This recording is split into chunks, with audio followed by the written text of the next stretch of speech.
for the patron who supplied all the necessary funds for this lovely, lovely thing.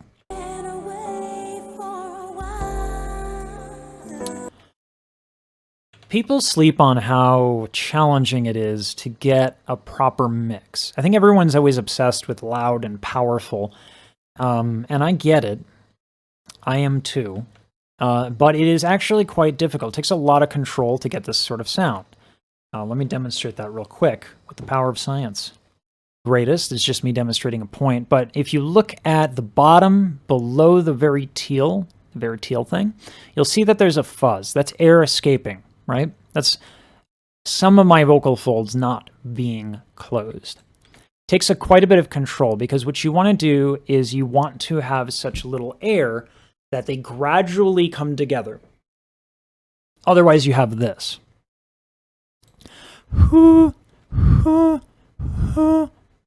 That's called an aspirate abrupt. Okay? I'm putting so much air in, boom, the folds close immediately. So in order to do what she's doing, you need to do it very, very softly. And maintain the air leaking. There is another option, too. You can just blow them open with falsetto. Right? But then you're getting a lot of hiss. So it's not ideal. So when we go back and we listen to Mariah do it, it's kaboosh.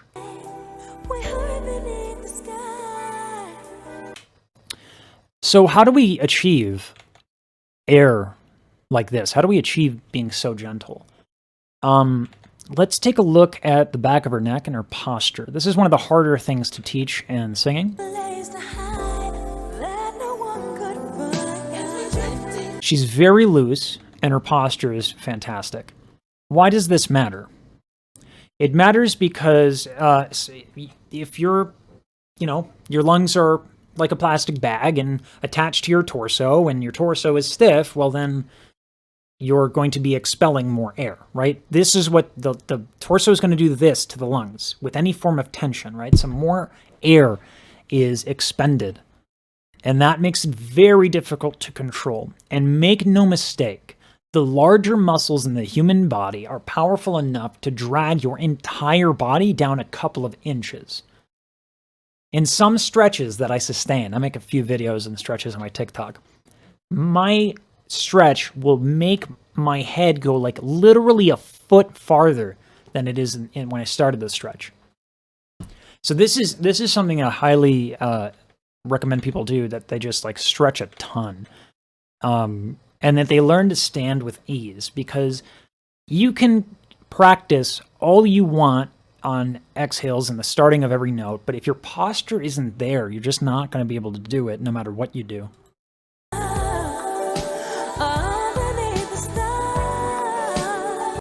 Inevitably, it's going to come up that someone's going to say, and they'd be right to say it, that some of the breathiness that we hear here has to do with the fact that she has nodules. That's actually not... It's a combination of two, right? Both are true. Her incredible breath control, but also the fact that she has nodules.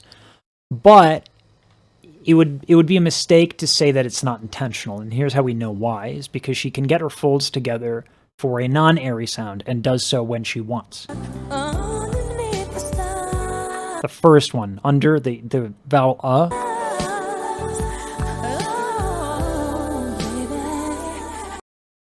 and the lower notes, you can hear it as well. Now you might think, okay, well, that's her being on her low. You can be airy on your low. See, on the bottom there, she was airy, but on the top, of the start of that run, this one coming up,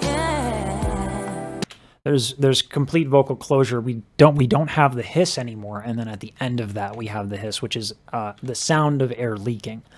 So she is very much in control of this. I'm always in love with her mic technique. Artists who got their start in the 90s have really good mic technique. Or anything before the age of digital, because digital you can do basically whatever you want. When it was analog, when everything was on tape, you basically had to make it great the first time around, because if you didn't, it was very expensive. Tape was very expensive.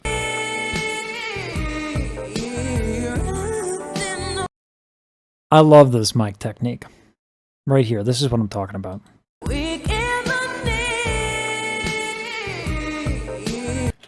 So, if we make our voice nasally, and we go close to the microphone, this is what happens.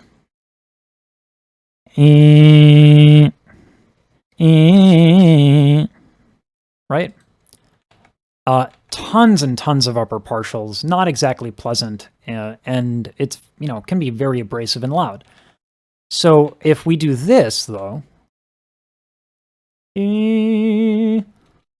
makes a big difference, right? Almost doesn't, it sounds like I'm almost not nasal, right? So this is what Mariah's playing with right here. She's starting with the nasal and then brings her head away from the mic.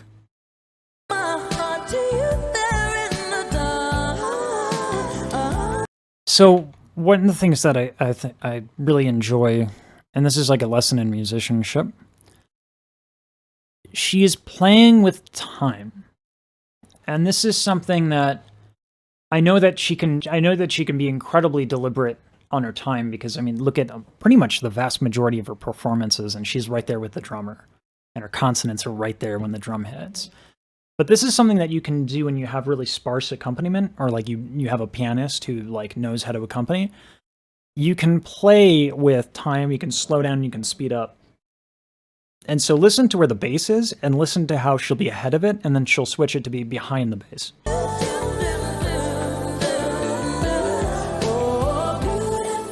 And when she does do consonants, like those do's, she's with the bass.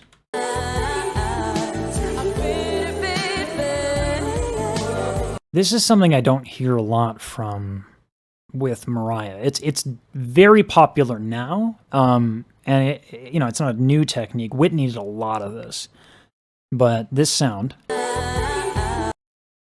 it's an ah vowel, ah, with the soft palate drooped a tiny bit. So the soft palate, the velum, there are three muscles: vertical, and then one on each side, right? Boom. So when you want to dome by drooping the soft palate a bit, you get rid of some higher frequencies, and the sound comes across as more lush. Let's demonstrate that concept. Ah, ah, right? Immediately there are less upper partials, and the ones that are there are much more quiet. And so this is what we hear and perceive as darker or warmer. Ah, ah, right? Big difference between the two. In particular, it's become very popular to do it near low range. And this is what we're seeing here. Now, she doesn't do this too often. It's kind of a nice treat.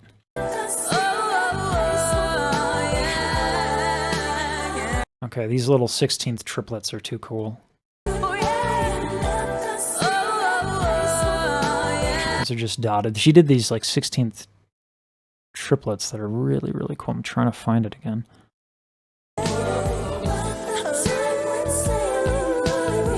Yeah, that's cool. That's really, really cool. I want you to notice, like, whenever she does runs, she's always playing with time. Brilliant. There's some soft palate shenanigans happening all over the place here. Okay, so remember when I said that the soft palate, if it droops, it warms up the tone? That's only true to a certain extent. There's a point where that becomes nasally, because that's how nasal tones work. If you drop your soft palate, air will escape through the nostrils, giving you a nasal sound. So let's record that.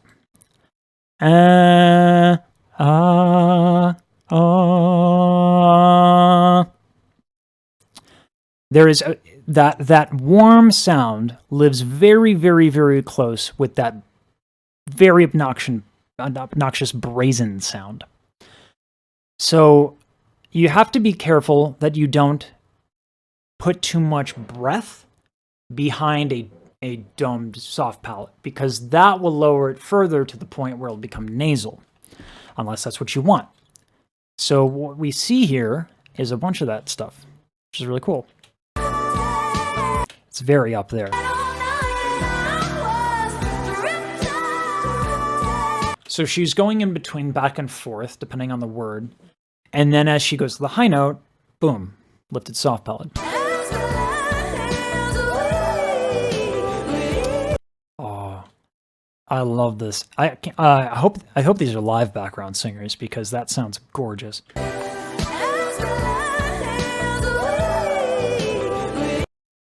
I don't know. I didn't really.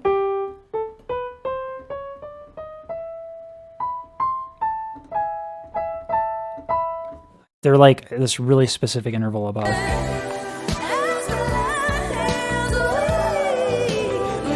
And it's so cool because they glissando with her. It's a really cool harmony. And brilliant execution of that harmony.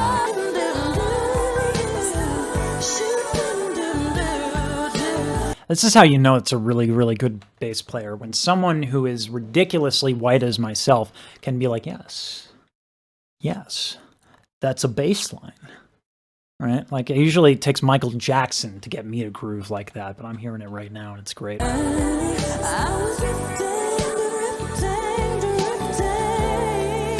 So this is really, really cool. So we've already talked about bringing the folds together and how to get that airy tone, you have to be very precise. Further, more to that end, to this point. That sound, it's hard to do it loud. There we go. That little California Becky thing is really, really great when you're starting a note. Not just for the sound, but also it helps because the folds have to be super relaxed when you do that.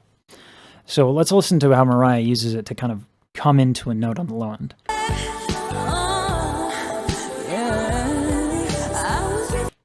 That.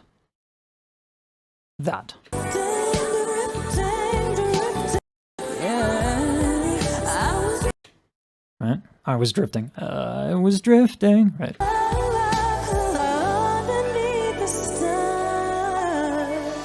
I want to point out, too, before we end, how we've talked a lot on this channel about like how you have to do something interesting with runs other than make a bunch of notes. Particularly Beyonce does like a lot of glottals and a lot of really, really cool stuff. Mariah will make interesting rhythmic patterns, like we saw those triplet 16th notes, right? In this instance, in this last little bit here, she is using her face hole, her mouth, to make slight adjustments to her vowels as she goes in these runs.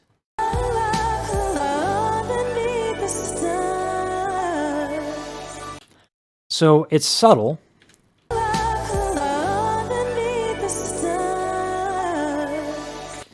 but by moving your face hole in such a manner, you're changing your vowels. And what that means is that you kind of change your tone as you do the run. If you are interested in that, Rochelle Farrell, oh boy, she is the queen of that, and she is amazing to listen to.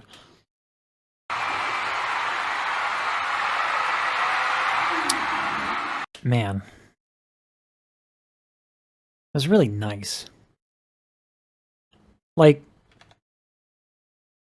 I think sometimes you know, you hear a performance with Mariah Carey and there's a bunch of crazy shenanigans with the vocal stuff, but like, she knows how to just kind of deliver something very straightforward in a way that's lovely, right? This was really, really a pleasure.